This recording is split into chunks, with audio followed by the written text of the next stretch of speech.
হ্যাঁ, ওকে, জুম হইছে। আসসালামু আলাইকুম রহমতুল্লাহ সবাইকে। আমাদের আজকে অর্থনীতি প্রথম পত্রের প্রথম একদম শেষ পর্ব, কিন্তু এটা আমি গ্রুপে সবাইকে বলে দিছিলাম এবং পোস্টে সবাইকে বলে দিছিলাম আজকে শেষ ক্লাস এটা। আমরা এখানে আজকে এমসিকিউ সলভ করব। আমরা এখান থেকে আজকে যে লাস্টে যে থিওরিটিক্যাল পার্টগুলো আছে ওগুলো নিয়ে আলোচনা করবো, আর ছোট্ট একটা ম্যাথ আছে দেখতেছো, এটা নিয়ে আলোচনা করব। তার আগে আমি একটু দেখে নিব এখানে আজকে কারা কারা জয়েন্ট হয়েছে। হ্যাঁ রাফি, মোবাইল আমার কাছে মোবাইল দাও না, আমি একটু দেখি না কারা কারা আসছে। সেটা হয় না এখনো কি ব্যাকগ্রাউন্ডের? ঠিক আছে, আসে না।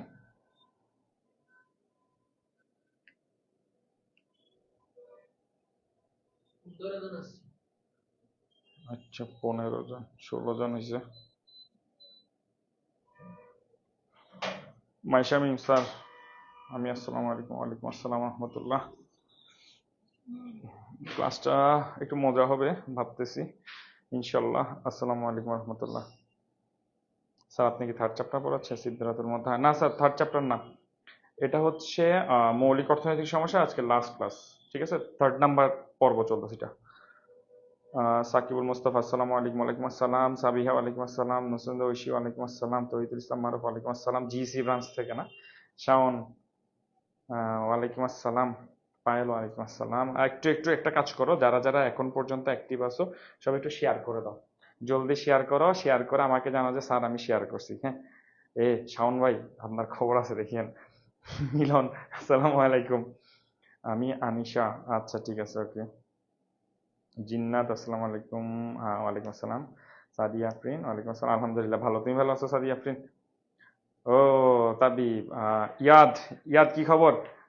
ওয়ালাইকুম আসসালাম তাবিব, আলহামদুলিল্লাহ। আসসালামু আলাইকুম আসসালাম। আপনি তো আজকে আমার সাথে দেখা করেন নাই বুঝছি ভাই। আলহামদুলিল্লাহ ভালো।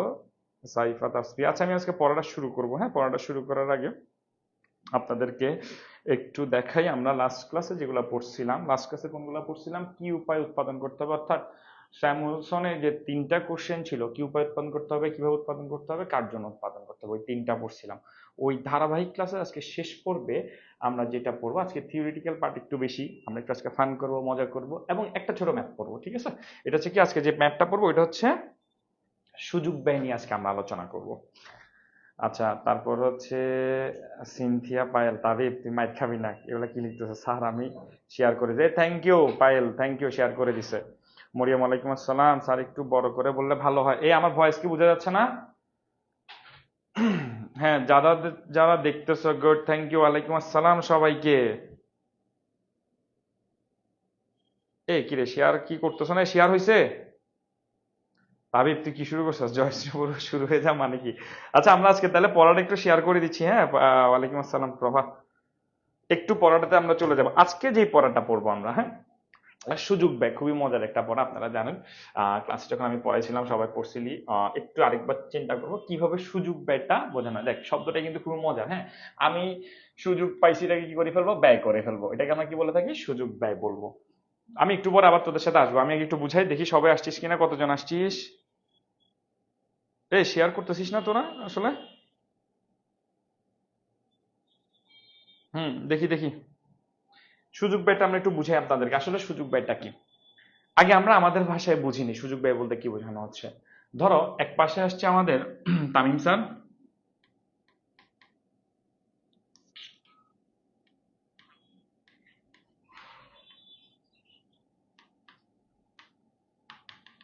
আইটাকে তামিম স্যারের, আহা, তামিম স্যার, ঠিক আছে, তামিম স্যারের জিএফ। তামিম স্যার তার ঈদের শপিং এর জন্য সবসময় বাজেট করে 10,000 টাকা। কত দিলাম আমরা? 10,000 টাকা।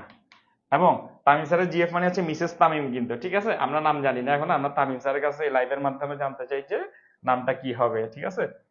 হুম মনীষ স্যার অর্থনীতি দুর্বল তাই ক্লাস করতেছে। স্যার কেউ শেয়ার দেয় নাই এখনো, মুরব্বীরা, মুরব্বী প্লিজ শেয়ার দেন। কিরে আমি পড়া শুরু করে দিছি, এখন পর্যন্ত কেউ শেয়ার দেয় নাই? এই মুরব্বি মুরব্বি বাচ্চারা উহু উহু। ও জিসি ব্রাঞ্চ থেকে অনেকে দেখতে দেখি সবাই জিসি জিসি কমেন্ট করতেছে, কিরে চকবাজারের, চকবাজার থেকে আসছে তো, শেয়ার করলাম। ওকে প্রভা থ্যাংক ইউ, শেয়ার করছে। মারুফ এই শেয়ার করলে ডান কর। আমি একটু পড়াই, হ্যাঁ একটু একটু সবাই এখানে ফোকাস করে দেখি। স্যার বাসায় ওকে নাজিয়া আলম টিচার আসছে, টিচারকে সহ নিয়ে বসান বাজে। স্যার আপনি আমাদের ক্লাসটা একটু দেখেন কিছুক্ষণের জন্য, ঠিক আছে? আপনারা একটু মেনশনও করে দেন বন্ধু বান্ধবদেরকে সবাই। ওকে স্যার হাজির, থ্যাংক ইউ, মেনশন করে দিবেন। আনাস আলবি শিরা শিরা ভক্ত রক্ত স্যারের ভক্ত, একটু একটু হ্যাঁ সবাই একটু শেয়ার করবা। ওকে এবার যেটা বলতেছি দেখো, তামিম স্যারের ঈদের বাজার, আমি ধরলাম ঈদের যে শপিং করে সেখানে হচ্ছে কত টাকা দিবে, 10,000 টাকা করে বাজেট করে। এবার তামিম স্যারের জিএফ এর জন্য বাজেট করতেছে কত, 5,000 টাকা। ধরলাম তামিম স্যার এত কম করলে হবে না, একটু বাড়াই ধরতে হবে কিন্তু। তাহলে উনি ওনার পিছনে ব্যয় করে কত, 10,000 টাকা, এবং ওনার গার্লফ্রেন্ডের পিছনে ব্যয় করতেছে কিন্তু 5,000 টাকা। এবার আমি একটু চিন্তা করে দেখি, উনি এই 10,000 টাকা থেকে কি করলো, যেহেতু তামিম স্যার জানে যে ওনার জিএফ, যদি এই কথাটা জানে, বা আমি যে মনে করে লাগাই দিছি যে হ্যাঁ আপনার ইয়া তো মানে বয়ফ্রেন্ড তো 10,000 টাকা খরচ করে, তো উনি নিজেকে সেভ করার জন্য বলছে আচ্ছা ঠিক আছে একটা কাজ করো, আমার থেকে 3,000 টাকা তুমি নিয়ে যাও। তাহলে তামিম স্যার যেখানে দেখা গেল 10,000 টাকা খরচ করতো, একটা জিনিস খেয়াল করো, কত খরচ করতো, 10,000 টাকা খরচ করতো। এখন উনি ওনার এই ব্যয়টা কমাই ফেলছে, কি করছে, ব্যয় হ্রাস করছে। এই ব্যয়টা হ্রাস করে কাকে দিয়ে দিছে, ওনার জিএফ কে দিয়ে দিছে। এখন তাহলে আমাকে একটু বলো তো, জিএফ কে যদি এই টাকাটা দিয়ে দেয়, জিএফ এর টাকা কি বাড়বে না কমবে, বেড়ে যাবে, কত হবে, 8,000 টাকা। এখন জিএফ কি এই 8,000 টাকা নিয়ে বসে থাকবে নাকি খরচ করে ফেলবে? তার মানে দেখো এখান থেকে উনি ওনার ব্যয়টা হ্রাস করছে, আর এই সুযোগটা কে নিয়ে ফেলছে, তামিম স্যারের জিএফ নিয়ে ফেলছে। তারপরে এই সুযোগে তার জিএফও কি করবে, নিজের জন্য কিছু শপিং করে ফেলবে। তার মানে এখান থেকে একটা জিনিস বোঝা যায়, তামিম স্যার তার ব্যয় হ্রাস করার ফলে, আবার বলতেছি তামিম স্যার তার ব্যয় হ্রাস করার ফলে এই সুযোগটা কাজে লাগায়, শপিংটা ভালো মতো করে ফেলছে কে আমাদের জন্য, তামিম স্যারের জিএফ। আর এটাকে বলবো আমরা কি ব্যয়, সুযোগ ব্যয়। এটাকে আমরা কি বলবো, সুযোগ ব্যয়। ক্লিয়ার কিনা এতটুকু বলবেন, তামিম স্যার ইস্যুটা হয়ে গেছে। ও গ্রেট গ্রেট গ্রেট, অনেকেই আসছে 73। আরো শেয়ার করো, আর একটু শেয়ার করো, ঠিক আছে? তামিম স্যারের পিছনে যেভাবে লাগছে ভাবে স্যার, না তামিম স্যার তো আমরা তো ভাই, ঠিক আছে না, এই যে একটু একটু বলতেছি আর কি, বেশি তো বলতেছি না। একটু পরে আমরা ইনশাল্লাহ কাকে নিয়ে আসবো, মনির স্যারকেও নিয়ে চলে আসবো। এই তামিম স্যার চলে আসছে বলতে বলতে, চিন্তা করো। কেন আমি তামিম স্যার, মিসেস তামিম দি নাই, sorry sorry sorry, Mrs Tamim হবে কে, মিসেস তামিম আমাদের ভাবি, ঠিক আছে, সুযোগ ব্যয়। তামিম স্যার কিন্তু কি করছে, একটু সবাই বলো, তামিম স্যার 3,000 টাকা কিন্তু ওনার বউয়ের ভয়ে ছাড়ে দিছে। হ্যাঁ তামিম স্যার একটু আসবেন কিনা এখানে, একটু বলেন না। তামিম স্যারকে নিয়ে হাজির হয়ে গেছে, দেখছো, যখনই যেখানে দেখিবে বউয়ের নাম সেখানে তামিম স্যার চলে আসছে।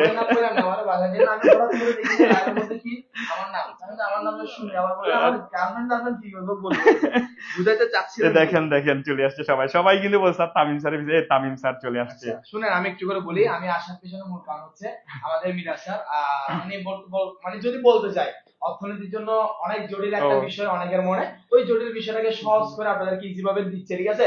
কিন্তু এখন ওয়ান ক্যালো একটা চক্রান্ত করা হচ্ছে, যে আমার নাম দিয়ে এখন যে জিনিসটা করছে চক্রান্ত স্যার, অন্য কোনো কিছু না, ঠিক আছে? না ভাই দেখেন, স্টুডেন্টদের সবার প্রিয়, আমরা জানি যে আমাদের এই কোচিং এ অন্যতম আরেকজন প্রিয় স্যার হচ্ছে তামিম স্যার। আর এটার মাধ্যমে আমরা সবাই মনে রাখতে পারবো যে যখনই সুযোগ পাই পাবো অর্থনীতি পড়তে যাবা, তামিম স্যারের জিএফ এর কথা মনে রাখবা।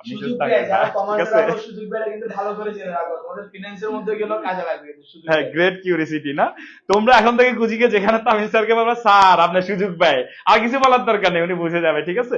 তাহলে এবার আমরা একটু যদি খেয়াল করি এখানে এই জায়গাটা একটু খেয়াল করে দেখি, আমরা ব্যাখ্যাটাতে যে এই ব্যাখ্যাটাতে যাই, কিসে জিসি দিচ্ছে তো সবাই, জিসি, ও আচ্ছা আচ্ছা আচ্ছা, উনি একলাই জিসি লিখে দিতেছে। ইয়ার আইমান অনার্সের কি খবর, একটু দেখি এবার আমি চিত্রের মাধ্যমে খেয়াল করি এখানে কিভাবে হচ্ছে। আগে ধরলাম আমি এখানে পাট, এখানে কি উৎপাদন করব, পাট, এখানে ধরলাম আমি গম উৎপাদন করব। একটু খেয়াল করি, হ্যাঁ তামিম স্যার চলে গেছে, বা তামিম স্যারের পর্ব শেষ, এখন অর্থনীতির সুযোগ ব্যয়ের বাংলাদেশ। খেয়াল করি দেখেন এখানে আমরা উৎপাদন করব পাট, এক পাশে উৎপাদন করব কি, গম। কথা বোঝা যাচ্ছে কিনা বলিও, আমার গলাটা কিন্তু এখনো অনেকটা বসে আছে, ঠিক আছে? হ্যাঁ হ্যাঁ ওই পোলাপাইন গুলো কিন্তু আমার কি মানে আমার ভালোবাসা সম্পর্কে তারা জানে হচ্ছে কি, এ বাবা তোরা বলছো, তোরা অলরেডি কয়জন কমেন্ট করছে, পোলাপাইন গুলো হচ্ছে এখানে একটু দেখা যাবে, হ্যাঁ ওরা কিন্তু আমার ভালোবাসা সম্পর্কে জানে কাকে, জাবেদা খাতুন, জাবেদা খাতুন। অথবা ওরা জাবেদা খাতুন অথবা কি বানাইছে তালুকদার, জাবেদা খাতুন বা জাবেদা তালুকদার বলে চেনা যায়। এর মধ্যে আপনি এগুলো থেকে কিছু আনিয়ে না, এখন কি আমরা খাতুন এর মধ্যে আনিয়ে না, এর মধ্যে ভাই ঠিক আছে, তাহলে জাবেদা তালুকদার আমরা নতুন নাম পাই গেছি, মিসেস তামিমা খাতুন। এখন থেকে মিসেস তামিমা খাতুন বলবো আমরা কিন্তু, ঠিক আছে স্যার? ইকো শিখছি, হ্যাঁ শিখেন শিখেন, সবার জন্য লাগবে স্যার। এই ইয়ার আইমান শেয়ার করে দেন ইনশাল্লাহ, ঠিক আছে স্যার? ওকে, এবারে এবার দেখি এই জিসির গুলো অ্যাক্টিভ হয়ে গেছে, চকবাজার গুলা কই, চকবাজার গুলা কই? দেখো এখানে আমি যদি একটু খেয়াল করি, উপরে যদি লম্ব অক্ষ হয়, উপরে লম্ব অক্ষ, এক পাশে দেখলাম আমি ভূমি অক্ষ, কি অক্ষ যাবে? ভূমি অক্ষ যাবে, ক্লিয়ার? ভূমি অক্ষে যাচ্ছে। এখন ধরলাম লম্ব অক্ষে আমি পাটের পরিমাণ ধরলাম, এবং ইয়াতে ভূমি অক্ষে কাকে ধরছি? গমের পরিমাণ ধরতেছি। আমি এটাকে একটা এ বিন্দু দেই, এটাকে একটা বি বিন্দু দিলাম, এখানে একটা সি বিন্দু দিলাম, এখানে একটা কয়েক বিন্দু দিলাম, ডি চারটা, একটা দুইটা তিনটা চারটা বিন্দু ড্র করলাম, ঠিক আছে এতটুকু পর্যন্ত। যদি আমি দেখি এখানে 0 দেওয়া আছে, এটা ধরলাম আমি 20, এটা ধরলাম আমি 30, এখানে ধরলাম একটা 35, ঠিক আছে এতটুকু পর্যন্ত। এখানে ধরলাম 10, এটাকে ধরলাম, আমি সংখ্যা দিয়ে বুঝাচ্ছি যাতে তোমাদের সুবিধা হয়, 20, তারপরে ধরলাম কত? 25। আমি কিন্তু কিছুক্ষণ আগে বলে ফেলছি, একটা ব্যয় রিডিউস করছে, অর্থাৎ তার খরচ কমাইছে, উৎপাদন খরচ কমাচ্ছে, কোনো না কোনো ভাবে সে কমাচ্ছে, বা উৎপাদনের যে উপকরণগুলো লাগে, এলিমেন্টস গুলো লাগবে, সেখান থেকে কিছু একটা সে রিডিউস করছে। আর এখানে কি করছে? সে সুযোগটা গ্রহণ করছে। ঠিক এখানেও এরকম কি হইতে পারে না? আমি প্রথমে খেয়াল করে দেখি, প্রাথমিক অবস্থায় যদি আমি এ বিন্দুতে, আমরা একটু ফোকাস করি, হ্যাঁ আমরা আবার পড়বো, আবার আসবে, এবার একটু ফোকাসটা যাই। সবাই এখানে খেয়াল কর, মনোযোগ দিয়ে খেয়াল কর। এই চ্যাপ্টারে সবচেয়ে ইম্পর্টেন্ট কোনো টপিক যদি থাকে, তিনটা টপিক্সের ভিতরে এইটা হচ্ছে অন্যতম আরেকটা টপিক্স। আমরা এই টপিকটা খুব ইম্পর্টেন্ট দিয়ে পড়বো এখানের জন্য। ধর এখানে যদি আমি বি বিন্দুতে একটু ফোকাস করি, দেখা যাচ্ছে এই রশ্মিটা বরাবর এখানে পাটের উৎপাদন হচ্ছে 20, কত হচ্ছে পাটের উৎপাদন? 20, এবং গমের উৎপাদনও দিচ্ছে কত আমাকে? 20। তাহলে দেখো পাট উৎপাদন পাচ্ছি কত? 20, গমের উৎপাদন কত পাচ্ছি? 20। এটা প্রাথমিক অবস্থায়। এখন পাট কি করলো? পাট চিন্তা করছে তার উৎপাদন একটু কমাবে, তাহলে উৎপাদন কমাইতে গেলে তার নিশ্চয়ই কোনো না কোনো ব্যয় রিডিউস করতে হবে, ভূমি শ্রম মূলধন সংকট এই সকল এলিমেন্টস গুলো থেকে কিছু একটা রিডিউস করবে, অর্থাৎ সে তার ব্যয়টা কমাই ফেলছে। দেখো পাট যেহেতু তার ব্যয়টা রিডিউস করে ফেলছে, এখান থেকে দেখা যায় এই সুযোগটা গ্রহণ করছে কে? গম। কে গ্রহণ করছে? গমে গ্রহণ করছে। অর্থাৎ এখানের মতো তামিম স্যার যখন তার 3000 টাকা ছেড়ে দিছে, এই 3000 টাকা নিয়ে যায় গম ব্যয় করতেছে কে? তামিমা খাতুন, ঠিক আছে, মিসেস তামিমা খাতুন। আচ্ছা, অর্থাৎ গম কি করতেছে এখানে? খরচটা করতেছে। তাহলে এই যে ওনার ব্যয়টা ছেড়ে দেওয়ার ফলে এই যে সুযোগটা সৃষ্টি হয়েছে, এটাকে আমরা কি বলবো? সুযোগ ব্যয়। যার ফলে কি হচ্ছে দেখো, সি বিন্দুতে কি হচ্ছে? গমের উৎপাদন বেড়ে গেছে, পাটের উৎপাদন কমে গেছে। দেখো পাটের উৎপাদন 20 থেকে 10-এ গেছে, কারণ সে তার ব্যয়টা রিডিউস করছে, আর এই ব্যয়টা সুযোগ হিসেবে কাজে লাগায় সে নিজেকেও আরো কি করছে? বৃদ্ধি করছে। এটাকে আমরা কি বলবো? সুযোগ ব্যয় বলবো। তামিম স্যারের উদাহরণটা দিয়ে সবাই বুঝা গেছে কিনা বলতো? সবাই বুঝা গেছে? তোরা জিসি চকবাজারে মারামারি করতেছিস কি জন্য? সবাই এখানে দেখ না আগে, ফোন না আছে, সবাই তো আমাদের স্টুডেন্ট, ঠিক আছে, সবাই একাডেমিক পরিবার, আমরা একাডেমিয়ান, এটা মাথায় রাখতে হবে কিন্তু, সবাই একাডেমিয়ান, ঠিক আছে। এবার দেখি, তাহলে তামিম স্যারের যেহেতু সুযোগ ব্যয়টা আমরা বুঝে গেছি, অবশ্যই ধান আর পাট তো আরো জোরে বুঝার কথা, পাট আর গমের ইস্যুটা আমরা আরো জোরে ইজিলি বুঝার কথা, ঠিক আছে। তাহলে ব্যাখ্যাটা দেখি। কোন একটি দ্রব্য অতিরিক্ত উৎপাদন পাওয়ার জন্য, অতিরিক্ত মানে হচ্ছে এখানে দেখেন, এখানে আমরা 20 থেকে 10-এ 30-এ গেছি অতিরিক্ত উৎপাদন করতেছি। তাহলে এই যে উৎপাদন করার জন্য অপর দ্রব্যের উৎপাদন যতটুকু ছেড়ে দেয়, তাহলে কতটুকু ছেড়ে দিছে দেখেন তো? এই দ্রব্যটা তার 10 একক ছেড়ে দিছে, এই দ্রব্যটা তার 10 একক ছাড়ার কারণে, অর্থাৎ তামিম স্যার যেরকম 3000 টাকা ছেড়ে দিছে, পাটও তার 10 একক উৎপাদন ছেড়ে দিছে তার গার্লফ্রেন্ড গমের জন্য, তাহলে গমও এক্সট্রা সুযোগ পাইছে। তাহলে যেটুকু উৎপাদন ছেড়ে দেয়, সেই ছেড়ে দেওয়ার পরিমাণকে আমরা কি বলবো? সুযোগ ব্যয় বলবো। কিরে পোলাপাইন, তোমরা বুঝছো না? আরে পোলাপাইন বুঝবে স্যার। তো ঈশা, তোরা কিন্তু এখন ফিরাবো, বুঝছো? তুই নিজে বিয়ে শাদী করে এখন আমার পিছনে লাগছো, রাখ এগুলা। তাহলে এটা হচ্ছে আমাদের সুযোগ ব্যয়। এখন এখান থেকে আমরা একটা জিনিস যদি কোশ্চেন করি, এমসিকিউর জন্য খুব ইম্পর্টেন্ট, এই এমসিকিউটা অনেকবার বোর্ডে আসছে, আমি আবার ড্র করতেছি সবার সুবিধার্থে, এবং এমসিকিউটা আমি একবার বুঝাই, তারপর আমরা এটা প্র্যাকটিস করব। এখানে 10, এখানে 0, এখানে ধরলাম 10, এখানে 10, এখানে 20, এখানে 25, এখানে 10, এখানে 20, এখানে 25 বিন্দু দিছিলাম এ বি সি ডি বিন্দু, ঠিক আছে এতটুকু পর্যন্ত। এবার একটু খেয়াল করে দেখি আমরা, এখানে পাটের উৎপাদন দিতেছি, আবার এখানে আবার লিখতেছি কাকে, গম, ঠিক আছে। আমি এই বিন্দু একটু খেয়াল করি, দেখ এই বিন্দুতে পাট যদি 25 একক উৎপাদন হয়, পাট যদি 25 একক উৎপাদন হয়, তাহলে গমের উৎপাদন একদম শূন্য দেখাচ্ছে, গমের উৎপাদন কত দেখাচ্ছে, শূন্য। বি বিন্দুতে দেখা যায় পাট যদি 20 একক উৎপাদন হয়, তাহলে গমের উৎপাদন দেখাচ্ছে কত একক, 10 একক। সি বিন্দুতে খেয়াল করলাম পাটের উৎপাদন যখন 10 একক দেখায়, গমের উৎপাদন কত হয়, তখন 20 একক। আর ডি বিন্দুতে যদি লক্ষ্য করি, গমের উৎপাদন যখন 25, পাটের উৎপাদন কত, শূন্য। তাহলে আমি যদি কোশ্চেন করি এখানে, পাট এই বিন্দুতে সে 25 একক পুরো উৎপাদন করবে, মানে সে যত ধরনের ইনগ্রেডিয়েন্টস আছে ব্যবহার করার জন্য, ভূমি, শ্রম, মূলধন, সংগঠন, প্রযুক্তি, সবগুলো এখানে কি করতেছে, সে ব্যবহার করতেছে। ব্যবহার করে সে একা 25 একক উৎপাদন করতেছে। তখন সে গমকে কোনো পরিমাণ সাইডে দিতেছে না, সে নিজের মতো করতেছে, তখন গমের উৎপাদন কত থাকে, শূন্য থাকে। অর্থাৎ এখানে গম যে 25 একক উৎপাদন করতেছে, সে যেহেতু সরি পাট যে 25 একক উৎপাদন করছে, গম তাহাতে যেহেতু একটু জায়গা দিচ্ছে না, মানে কত একক দিচ্ছে না, 25 একক জায়গাটা দিচ্ছে না। এই 25 একক হচ্ছে পাটের জন্য সুযোগ ব্যয়, কারণ সে গমের জায়গাটা ব্যবহার করে বা গমের যে ইনগ্রেডিয়েন্টস ছিল ওগুলো ব্যবহার করে সে পুরোটা এখানে উৎপাদন করছে 25 একক। তাহলে ও চান্স পাচ্ছে না এখানে আর, তাহলে ও কতটুকু চান্স উৎপাদন করতে চান্স পাচ্ছে না, পুরা 25 একক উৎপাদন করতে চান্স পাচ্ছেন না। এটা আমাকে একটু মাথায় রাখতে হবে, ঠিক আছে, সর্বোচ্চ পরিমাণ বিন্দুতে। স্যার কি বলছেন একটু দেখি দেখি দেখি, তামিম স্যার এত উৎপাদন করে জেলা এ শোন, এটা কিন্তু এমসিকিউর জন্য আমি একবার বুঝাই পেছি। দেখ এই বিন্দুতে যদি লক্ষ্য করি, পাটের উৎপাদন যখন 25 হয়, গমের উৎপাদন শূন্য, অর্থাৎ এখানে সুযোগ ব্যয়, গমের সুযোগ ব্যয়, গম সর্বোচ্চ 25 একক হওয়ার কথা ছিল, তাহলে গমের উৎপাদন কত হবে, শূন্য হবে। একটু আমরা এখানে ফোকাস করি। এবার সবাই একটু দেখতো আমার এখানে, এখানে এই দেখ এই বিন্দুতে খেয়াল করে একটা বহু নির্বাচনী করব আমরা সবাই। এবার কিন্তু পড়া এতক্ষণ পর্যন্ত তোরা কি করছিস আমি এবার দেখবো, ঠিক আছে। দেখি এতক্ষণ পর্যন্ত দুষ্টামি করছিস মনে হয় না। পড়া স্যার আপনি আগে জিসি চকবাজার এগুলো বলা অফ করে বলেন, মাথা গরম হয়ে যাচ্ছে। আচ্ছা ওদেরকে জিসি চকবাজার অফ করতে বলবো? আচ্ছা তোরা মারামারি আর করিস না, ঠিক আছে। জিসি চকবাজার সবাই একাডেমিয়ান, আমি বারবার বলছি সবাই কমার্স একাডেমিয়ান, আর্টস একাডেমিয়ান, এটা মাথা রাখবি। তোরা একাডেমিয়ান পরিবারের একটা পার্ট আমাদের, হ্যাঁ। ওয়াজিফা আলী জিসি শাখা সবাই মিলে আন্দোলন শুরু না, উই আর ভদ্র। এবার দেখ, এবার আমি কিন্তু এমসিকিউ তে আসছি, কিছুক্ষণ আগে যেটা বলছে এমসিকিউর জন্য ইম্পর্টেন্ট। এখানে কি বলতেছে দেখি, এবার কে আগে রিপ্লাই দিতে পারে, আমার প্রতিটা স্টুডেন্টকে বলতেছি দেখি কে আগে রিপ্লাই দিতে পারে এটার জন্য। 28 মণ পাটের, এই দেখ 28 মণ পাটের প্রথম বিন্দু সুযোগ ব্যয় কত হবে, 28 মণ পাটের সুযোগ ব্যয় কত হবে, একটু আমাকে বল, কে বলতে পারবে? 28 মণ পাটের সুযোগ ব্যয় কত হবে, বল বল তাড়াতাড়ি। কি রে ঠান্ডা লাগতেছে? হ্যাঁ তুমি এসির নিচে বসছো যে, না ঠান্ডা তো লাগবে এখানে, ঠিক আছে। স্যার ইউটিউব চ্যানেল নাই আপনাদের? হ্যাঁ আমাদের আছে তো, ইউটিউব চ্যানেল আছে, commerce academy and arts academy আমাদের নামই আছে। প্রতিটা লাইভ ক্লাস, রেকর্ডেড ক্লাস ওখানে আমাদের পেয়ে যাবা, ঠিক আছে। কত হবে, এই তো একজন আনসার দিয়ে ফেলছে, সাবাস।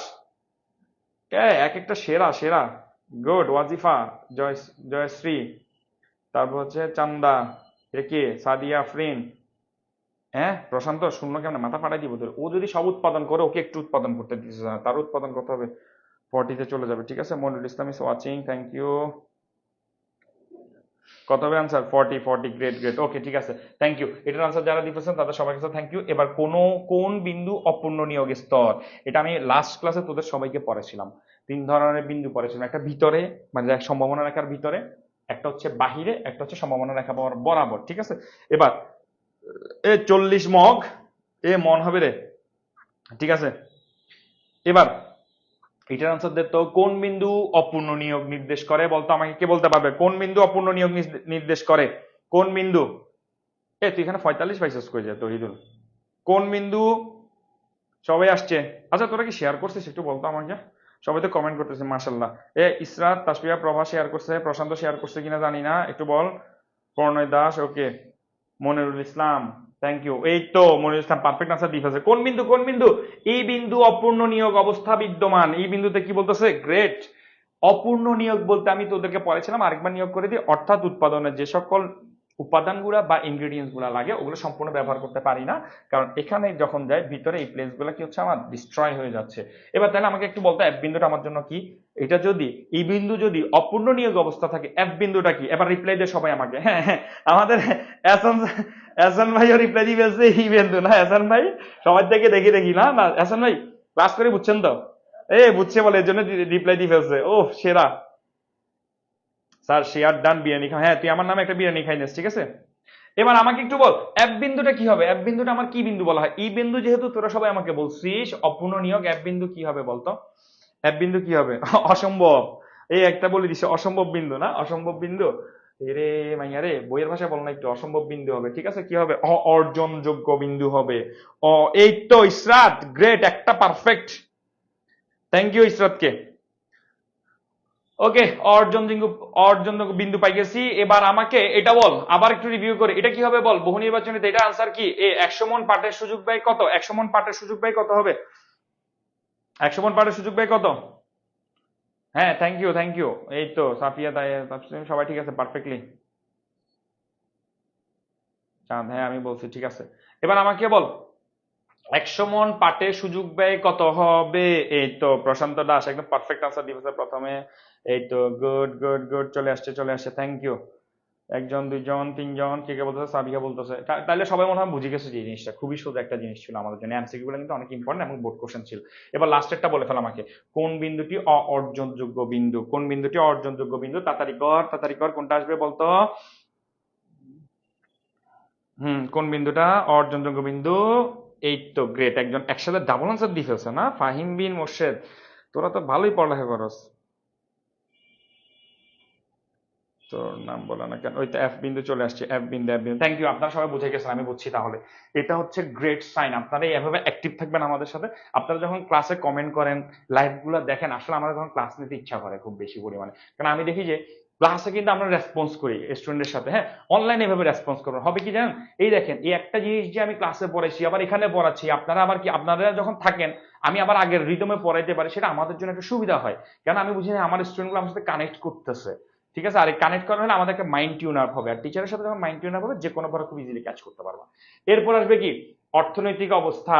এবার আসবে কিসের অবস্থা? অর্থনৈতিক অবস্থা। একটু দেখি অর্থনৈতিক অবস্থা মানে একটা দেশের যে ইকোনমিক এনভায়রনমেন্ট সেটা কিভাবে চলে আমার একটু মাথায় রাখতে হবে। একটা দেশের ইকোনমিক এনভায়রনমেন্ট কিভাবে চলতেছে, যেমন বাংলাদেশের ইকোনমিক এনভায়রনমেন্ট বা বাংলাদেশের যে বাজেট নির্ধারণ করা হয় বা বাংলাদেশের যে শাসনতন্ত্র, সেটা কিন্তু উত্তর কোরিয়ার মতো না, আবার সৌদি আরবের মতো না। তার মানে দেখতে হবে যে প্রতিটা দেশের শাসনতন্ত্র এক সম্পূর্ণ আলাদা আলাদা বা ভিন্ন ধরনের হয়ে থাকে। ক্লিয়ার এতটুকু? এখন আমি আগে দেখি অর্থব্যবস্থা কাকে বলে। যেসব প্রাতিষ্ঠানিক কাঠামোর মাধ্যমে, প্রাতিষ্ঠানিক কাঠামো অর্থাৎ রুলস রেগুলেশন কাঠামোর মাধ্যমে অর্থনৈতিক কার্যাবলী কি হয়? পরিচালিত হয়। অর্থাৎ একটা দেশের যে অর্থনৈতিক কাঠামো, বাজেট হয় একটা নির্দিষ্ট প্রাতিষ্ঠানিক কাঠামোর মাধ্যমে হয়, তাকে আমরা কি বলবো? অর্থনৈতিক অবস্থা। আর আমরা সবাই পড়ে ফেলছি এই জিনিসটা, ধনতান্ত্রিক বা পুঁজিবাদী অর্থ ব্যবস্থা। ধনতান্ত্রিক বা কি হবে? পুঁজিবাদী অর্থ ব্যবস্থা। সমাজতান্ত্রিক বা নির্দেশনামূলক অর্থ ব্যবস্থা। পরিকল্পিত মিশ্র অর্থ ব্যবস্থা। আচ্ছা, ইসলামিক অর্থ ব্যবস্থা, এটা একটু মাথা রাখবা। তাহলে কয়টা আসছে আমার জন্য? ধনতান্ত্রিক বা পুঁজিবাদী, সমাজতান্ত্রিক বা নির্দেশনা, মিশ্র অর্থ ব্যবস্থা, এটা হচ্ছে ইসলামিক অর্থ ব্যবস্থা। এই অর্থ ব্যবস্থাগুলো কি আমি একটু একটু স্লাইট একটা ধারণা দিয়ে দিচ্ছি তোদেরকে। হ্যাঁ, ধনতান্ত্রিক একদম সিম্পল ভাষায় যদি বলি, আমরা আমাদের মতো বলি ফেসবুকের ভাষায় মেরি মার্জি, আমার জীবন আমি যা ইচ্ছা তা করবো। ধনতান্ত্রিক অর্থব্যবস্থা হচ্ছে এটার মতো, ঠিক আছে? কিভাবে এটার মতো হইতে পারে? আমি যা উৎপাদন করব আমি আমার মতো চালাবো, আমি আমার মতো দাম নির্ধারণ করবো, এটাকে বলবো ধনতান্ত্রিক। বইয়ের ভাষা বলবো, আগে আমি আমার ভাষায় তোদেরকে একটু বুঝিয়ে দিচ্ছি। ক্লিয়ার কিনা বল এতটুকু পর্যন্ত? ওকে, সবাই বুঝতেছিস? হ্যাঁ, ওয়েলকাম ভাইয়া। এরপর হচ্ছে সমাজতান্ত্রিক, হচ্ছে ধনতান্ত্রিকের পুরা উল্টা। ধনতান্ত্রিকে যেখানে বলতেছিলাম, আমি কি বলতেছিলাম যে সম্পূর্ণটা নিজের আন্ডারে থাকবে, কিন্তু সমাজতান্ত্রিক বলে কার আন্ডারে জানো? সবগুলো কেন্দ্রীয় সরকারের আন্ডারে চলে যাবে। তার মানে অনেকটা এটা দেখ না, আমি যে এখন সিঙ্গেল লাইফে বিদ্যমান আছি, তার মানে আমি নিজে যা করব তা করতেছি, কিন্তু বেচারা আমাদের কাকলি আপা আর সাদ্দাম ভাই, খুবই আফসোস লাগতেছে আপনাদের কথা মনে পড়ে। মনিশ স্যার আমাকে লাস্ট ক্লাসে কি বলছিলেন? ডাক্তার দেখাইতে না? দেখেন, এই দেখেন, এখন আপনাকে আমি কিছুদিন পরে একটা ডাক্তার দেখাইতে হবে। কেন? আপনি যে কোনো ডিসিশন নিতে গেলে আগে কাকে দেন? মিসেস মনিরের কাছে, ঠিক আছে? তার মানে কেন্দ্রীয় ভাবে সব মিসেস মনিরের কাছে চলে যেতেছে এখানে, কিন্তু এটা তোমরা জানো কিনা জানি না। আমি জানি না, তবে সাদ্দাম ভাই এখন ডিসিশন গুলো হয়তো মিস কাকলি আপার কাছে নিয়ে যাবে, ঠিক আছে? Present sir. তাহলে প্রথমটা তুমি যখন স্বাধীনভাবে উৎপাদন করবে সেটাকে হলো ধনতান্ত্রিক, আর যখন জীবনে বউ বা গার্লফ্রেন্ড চলে আসবে, অর্থাৎ কেন্দ্রীয় ভাবে প্রতিটা ডিসিশন কি করবা, মেক করবা, ওইটা আমার জন্য কি হবে, সমাজতান্ত্রিক বা নির্দেশনামূলক অর্থ ব্যবস্থা। এরপর মিশ্র অর্থ ব্যবস্থা কি হবে? মিশ্র অর্থ ব্যবস্থা হচ্ছে তোমরা একই সাথে দুইজনে বসে, অর্থাৎ একই সাথে দুইজনে বসে যখন একটা ডিসিশন কি করবা, ক্রিয়েট করবা, এটাকে বলো মিশ্র অর্থনীতি, অর্থাৎ ধনতান্ত্রিক এবং সমাজতান্ত্রিক। ক্লিয়ার জিনিসটা? ধনতান্ত্রিক এবং সমাজতান্ত্রিকের মিশ্রণে তৈরি করব, এটাকে বলবো আমরা কি? হ্যাঁ স্যার সালাম, হ্যাঁ ওয়ালাইকুম আসসালাম। এটাকে আমরা কি বলবো? মিশ্র অর্থ ব্যবস্থা। এটাকে বলবো ধনতান্ত্রিক এবং সমাজতান্ত্রিক একটা কম্বিনেশন ক্রিয়েট করব।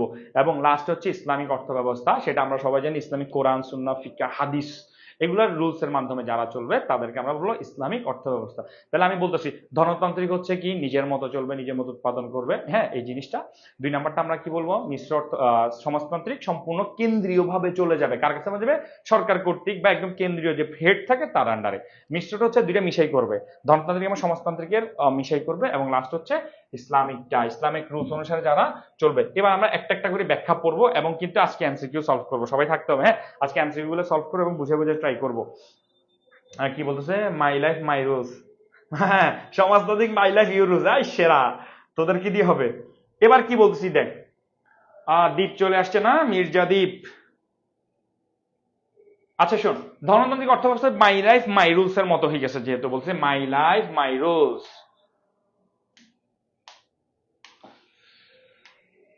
মাই লাইফ মাই রুলস অর্থাৎ মেরি মার্জি। দেখ তাহলে এখান থেকে একটা জিনিস বোঝা যাচ্ছে, ধনতান্ত্রিক অর্থ ব্যবস্থা যে উৎপাদন ব্যবস্থায় বা যে অর্থ ব্যবস্থায় বলবো, যে অর্থ ব্যবস্থায় উৎপাদনের সকল উপকরণ, কাঁচামাল এবং নিয়ন্ত্রণ পদ্ধতির দাম সকল কিছু কোথায় থাকবে, সকল কিছু কোনরূপ সরকার হস্তক্ষেপ থাকবে না এবং নিজের হাতে থাকবে দাম ব্যবস্থাতে, তাকে আমরা কি বলবো, ধনতান্ত্রিক অর্থ ব্যবস্থা বলবো। উৎপাদন হইতে পারে, উৎপাদন উপকরণ হবে, দাম হবে, যত প্রকার ডিসিশন আছে সবগুলো আমরা নিজেরা কি করবো, ক্রিয়েট করবো বা আমাদের উপর থাকবে, অর্থাৎ কোম্পানি ক্রিয়েট করবে দামগুলা, সরকারি কোনো হস্তক্ষেপ থাকবে না, তাকে আমরা ধনতান্ত্রিক অর্থ ব্যবস্থা বলবো। দেখ এখানে কিন্তু মজার লাইন আছে, একটু দেখাচ্ছি আমি তোদেরকে কি বলতেছে আবার বইয়ের ভাষায়। যে অর্থ ব্যবস্থায় উৎপাদনের উপকরণগুলো অর্থাৎ উৎপাদন তৈরি করতে গেলে যা লাগে ব্যক্তি মালিকানায় থাকে এবং সরকারের কোনরূপ হস্তক্ষেপ থাকবে না, এগুলো এক একটা বৈশিষ্ট্য খেয়াল কর। ব্যক্তি মালিকানার একটা বৈশিষ্ট্য, সরকারের কোনো হস্তক্ষেপ থাকবে না, অবাধ দাম ও অদৃশ্য হাত, এটা অদৃশ্য হাত আমি তোদেরকে একটু বুঝাবো। অবাধ দাম এবং অদৃশ্য হাতের মাধ্যমে দাম ব্যবস্থা নির্ধারণ করা হয়। অবাধ দাম হচ্ছে একটা বৈশিষ্ট্য, অদৃশ্য হাত হচ্ছে আরেকটা বৈশিষ্ট্য। অদৃশ্য হাতের মাধ্যমে দাম ব্যবস্থা বিদ্যমান, তাকে আমরা কি বলবো, ধনতান্ত্রিক অর্থ ব্যবস্থা বলবো। দেখ এক একটা বৈশিষ্ট্য পাই এসেছি, অর্থাৎ সংজ্ঞাটা যদি আমি করতে যাই, এখানে আমি কি পাচ্ছি, বৈশিষ্ট্য পাচ্ছি, কি পাচ্ছি, উপকরণ গুলো ব্যক্তি মালিকানায় থাকে, সরকারের হস্তক্ষেপ থাকবে না, অবাধ দাম ব্যবস্থা থাকবে, অদৃশ্য হাতের একটা কি থাকবে, ব্যবস্থা থাকবে, তাকে আমরা কি বলে থাকবো, ধনতান্ত্রিক অর্থ ব্যবস্থা। এবার একটু দেখি এখানে কারা কারা আসছে আজকে, একটু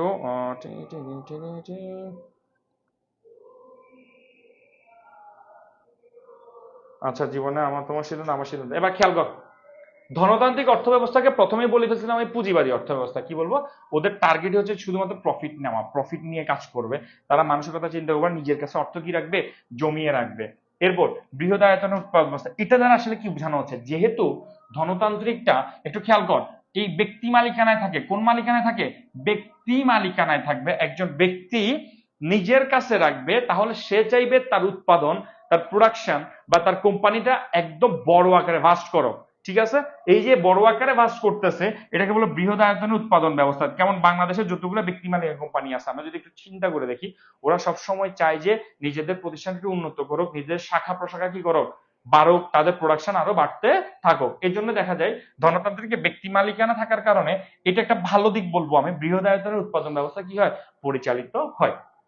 এরপর একক উদ্যোগ, অর্থাৎ একজন ব্যক্তি, যেহেতু ব্যক্তি মালিকানায় বসে একক ব্যক্তি থাকবে। সম্পদের শ্রমিক শ্রেণীর অস্তিত্ব, এটা একটু বুঝে দিই, হ্যাঁ শ্রমিক শ্রেণীর অস্তিত্ব অনেকটা ধরতে পারে অবহেলিত, বলতে পারি আমি অবহেলিত। কেন বলা হয়, এটা সবচেয়ে ইম্পর্টেন্ট পার্ট, একটু খেয়াল করবি। শ্রমিক শ্রেণীকে এখানে, শ্রমিকের শ্রমকে মাথা রাখবি, শ্রমিকের শ্রমকে এখানে একটা পণ্য হিসেবে ব্যবহার করা হয়, কি হিসেবে, পণ্য হিসেবে। একটু কিভাবে হবে দেখ, তোমার নিজের একটা কোম্পানি আছে, বা বড় বড় যতগুলো আমরা প্রাইভেট কোম্পানিগুলো দেখি না কেন এখানে, তারা কি করে শ্রমিকদেরকে প্রচুর পরিমাণে পরিশ্রম করে, প্রচুর পরিমাণে কাজ করায়। অর্থাৎ তারা শ্রমিকদের থেকে শ্রমটা কিনে নেয়। তারা শ্রমিকের কথা চিন্তা করে না, তারা মনে করে যে তারা শ্রমটা কিনেছে, টাকা দিয়ে শ্রমিকের শ্রমটা কিনেছে। অর্থাৎ এখানে দেখা যায় শ্রমটা একটা পণ্য হিসেবে ব্যবহার করে, বিনিময়ের পণ্য হিসেবে কি করতেছে, তারা ব্যবহার করতেছে। ক্লিয়ার কিনা এতটুকু বল। এরপর আসবে আমার স্বয়ংক্রিয় দাম ব্যবস্থা। এরপর আমরা কোথায় আসবো? স্বয়ংক্রিয় দাম ব্যবস্থা। তোরা মাঝে মাঝে কি যে দুষ্টামি করতেছস, একটু পড়াতে মন দে, পড়াতে মন দে, ঠিক আছে স্যার? সমাজতান্ত্রিক বাজি, তোরা এক একটা যে বিশ্লেষণ হয়ে যেতেছে সেখানের ভিতরে আমি চিন্তা করতেছি যে অর্থনীতিতে স্যার, হ্যাঁ তোরা নিজেরা যে, হ্যাঁ ঠিক আছে, তোদের কমেন্ট গুলা দিয়ে আমি চিন্তা করছি একটা ইয়া লিখে ফেলবো, ওই মানে কমেন্ট সেকশনে যে একটা বই, মজার মজার কমেন্ট, ঠিক আছে, ওইটা একটা বই পাবলিশ করবো তোদের জন্য, দ্বারা তোরা কিনিস, ঠিক আছে? স্যার বুঝতেছি না, কি কথা বুঝতেছিস না, কি বল রুমি? রুমি কি বুঝতেছিস না, আমাকে একটু কোশ্চেনটা বলিস, ঠিক আছে? তাহলে দেখ, এই যে সম্পদের শ্রমিকের ব্যবস্থা চলে গেল, এবার হবে স্বয়ংক্রিয় দাম ব্যবস্থা। অর্থাৎ এখানে থেকে আমরা একটা খেয়াল রাখতে হবে, অদৃশ্য হাত একটা শব্দ আছে, অদৃশ্য হাত, এই শব্দটা এখানের সাথে আমি একটু ম্যাচ করবো, ঠিক আছে? অদৃশ্য হাত বলতে কি বোঝানো হইতেছে? একটা মানুষ যখন দ্রব্য উৎপাদন করে, সে ধুমধাম নিজের মতো করে দাম দিয়ে দিতে পারবে, কিন্তু মানুষ কি সেটা কিনবে কিনা? আমি তোমাকে একটা ছোট্ট উদাহরণ দিচ্ছি। আমরা যদি চিন্তা করে দেখি, জিসি থেকে চকবাজার আসতে 40 টাকা রিক্সা ভাড়া নেয়। আমি যেহেতু সবসময় আসি, তার জন্য আমি এটা উদাহরণ দিতেছি, একটু সবাই খেয়াল কর। 40 টাকা কত নিবে? রিক্সা ভাড়া নিবে জিসি থেকে কোথায়? চকবাজার। এই 40 টাকা যে সে রিক্সা ভাড়া নিতেছে, এটা কিন্তু কেউ আমাকে ফিক্সড করে দেয় নাই, বলেও নাই। এই যে যখন বলে না রিক্সাওয়ালা আমাকে সার্ভিস দিবে, অর্থাৎ সে যোগান দিচ্ছে, কি বলবো এটাকে? যোগান। রিক্সাওয়ালা যে সার্ভিস দিচ্ছে সেটাকে আমি কি বলবো? যোগান বলবো। আর এরপর আমরা যে যাচ্ছি, আমাদের একটা চাহিদা আছে না, তার থেকে আমি একটা কি নিব? সুবিধা নিব। আমাদের একটা কি আছে? চাহিদা আছে। তাহলে যোগান এবং চাহিদার একটা সামঞ্জস্যতা চলে আসছে এই জায়গাটাতে। কিভাবে আসতেছে দেখো, যোগান, রিক্সাওয়ালা আমাকে সার্ভিস দিবে, অর্থাৎ সে আমাকে যোগান দিচ্ছে তার সার্ভিসের, আমি সেই সার্ভিসটা নিব, আমার একটা কি আছে? ডিমান্ড আছে। এখন আমি জানি 40 টাকা, এখন রিক্সাওয়ালা যদি কখনো আমাকে বলে ওখানে 100 টাকা, আমি কখনোই ওই রিক্সাতে করি যাব না। এবং আমি আবার কোন রিক্সাওয়ালা আমাকে বলবে না, আমি চাহিদা মোতাবেক বলবো না যে 20 টাকা, কারণ আমি জানি দূরত্বটা কি অনেক বেশি। তাহলে দেখো, এই 100 টাকা 20 টাকা জিনিসটাকে আমরা বুঝে নিয়েছি নিজেদের কমন সেন্স দিয়ে, বা যারা সার্ভিস দিবে তাদের এক ধরনের সেন্স ইউজ করতেছি, এবং আমরা যারা ভোক্তা আছি আমাদের একটা সেন্স ইউজ করতেছি। কতটুকু দিলে সেটা কি হবে? সামঞ্জস্যপূর্ণ হবে। এই যে সামঞ্জস্যপূর্ণ একটা যোগান এবং একটা চাহিদার একটা বিপরীত কি তৈরি হয়েছে? প্রতিক্রিয়া তৈরি হয়েছে। এই প্রতিক্রিয়ার মাধ্যমে, একটা কর্ষণের মাধ্যমে 40 টাকাতে যে আমরা ম্যাচ করছি, কোথায় যে ম্যাচ করছি? 40 টাকাতে যাই ম্যাচ করছি, এবং আমরা বলছি ওকে ডান, আপনার সাথে আমার চুক্তি ডান, আমি 40 টাকা দিয়ে আপনার সাথে জিসি থেকে কোথায় যাব? চকবাজারে যাব। আচ্ছা, এই ডানটাকে আমরা কখন রিক্সার সাথে হাত মিলাই না। চাহিদা আর যোগান একটা কি হয়েছে? ক্ল্যাশ হয়েছে। এই ক্ল্যাশের মাধ্যমে, দেখ, এই ক্ল্যাশের মাধ্যমে যখন একটা দামে ফিক্সড হচ্ছে, তাকে বলা হয় স্বয়ংক্রিয় দাম ব্যবস্থা। যে কোনো উৎপাদন জায়গায় এটা করতে হয়। অ্যাপেক্স কোম্পানি বা অন্যান্য জুতা কোম্পানি যদি একটা নর্মাল জুতার দাম 20,000 25,000 আমরা কখনো কিনবো না, কিন্তু আমরা জানি যে 1200 থেকে 1300 টাকা দিয়ে যদি একটা জুতা দেয়, সেটা আমাদের জন্য ভালো, ঠিক আছে? কারণ আমাদের চাহিদা এবং যোগান, ওরা জানে আমরা 1200 থেকে 1300 হলে কিনবো, ওরা কখনোই যেন এক্সপেন্সিভ দাম রাখবে না। অর্থাৎ চাহিদার যোগানের একটা কি হচ্ছে? ক্ল্যাশ হইতেছে, একটা দর কষাকষি, অদৃশ্য হাতের মাধ্যমে একটা সমঝোতা আসছে। এই সমঝোতাকে বলবো আমরা কি? স্বয়ংক্রিয় দাম ব্যবস্থা বা অদৃশ্য হাত। ক্লিয়ার কিনা এতটুকু বলতো? হ্যাঁ, মাইক্রোবাস করে আসে, রাইট, ওকে। এরপর দেখ, অবাধ প্রতিযোগিতা। অবাধ প্রতিযোগিতা বলতে কি বোঝানো হইতেছে?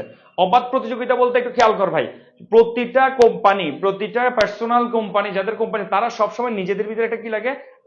একটা কুন্দলে থাকে যে কে কত বেশি ভালো সার্ভিস দিবে, কে কিভাবে তোমাদেরকে বুঝাবে, কে কত ভালো ধরনের কি দিবে, প্রোডাক্ট দিতে পারবে। এটা নিজেদের একটা অবাধ প্রতিযোগিতা। তাহলে এখান থেকে একটা জিনিস দেখা যায় না, বৃহদায়তন উৎপাদন এক ধরনের সুবিধা, অবাধ প্রতিযোগিতা এক ধরনের সুবিধা। আমরা এই অবাধ প্রতিযোগিতার মাধ্যমে, একটা দ্বন্দ্বের মাধ্যমে আমরা ভোক্তা যারা আছে একটা সুবিধা পেয়ে থাকি। এটা বেশিরভাগ সময় মোবাইল কোম্পানি নিজেরা মাঝামারি করে অফার দেয়, এইটা অফার ওইটা অফার, ঠিক আছে না? এই অফারগুলো আমরা কাজে লাগাতে পারি। এরপর মুনাফা অর্জন। যে কোনো প্রাইভেট কোম্পানির ক্ষেত্রে মাথায় রাখতে হবে যে কি, তাদের মূল লক্ষ্য হচ্ছে কি? মুনাফা অর্জন করা এবং আয় বন্টনের অসুবিধা। এটা হচ্ছে আমি প্রফিট যতই করি আমি প্রফিটটা রাখি দিব, কিন্তু আমার আশেপাশে যে সকল মানুষগুলো আছে বা শ্রমিকরা আছে তাদেরকে তেমন একটা কি দিব না, প্রফিট দিব না, বা আমার যে প্রফিট থেকে তাদেরকে যতটুকু দেওয়ার কথা ততটুকু না, তাদেরকে ফিক্সড ইনকামে রেখে দিচ্ছি। এটাকে বলা হয় কি, আয় বন্টনে অসুবিধা। এতটুকু বুঝছিস কিনা সবাই আমাকে একটু বলতো, এটা ভাই আমার লাগবে, একটু বল,